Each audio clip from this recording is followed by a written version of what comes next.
Tag-ulan na naman dyan sa Pilipinas. So, usong-uso ang sipon at ubo. So, ituturo ko sa inyo ang paano mag-alleviate ng chest congestion at matanggal ang mucus. Alleviate ang mucus, ang wet coughs. Kasi pag hindi ito natanggal, you have sticky phlegm at lingering mucus sa ating chest, it may lead to pneumonia. So pagka nagkaroon ng pneumonia, napakamahal na gastusin sa ospital or sa medication. So, umpisa na natin. Kung meron kayong chest congestion or may mucus kayo dito sa lungs, sa chest, gawin nyo muna ang shoulder exercise. So ilagay ang kamay dito at iikot lang ang shoulders. Mga 30 seconds forward. Okay? And then reverse. 30 seconds. Reverse. I-open lang yung chest na maigi. Ganyan lang.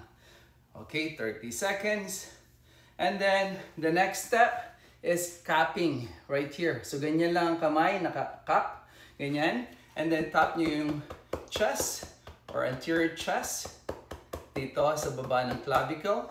Ganyan. 30 seconds each segment. Yan. 30 seconds. Dito naman sa kabila. Taas ang kamay, taas ang braso, tapping, cupping, 30 seconds, 30 seconds.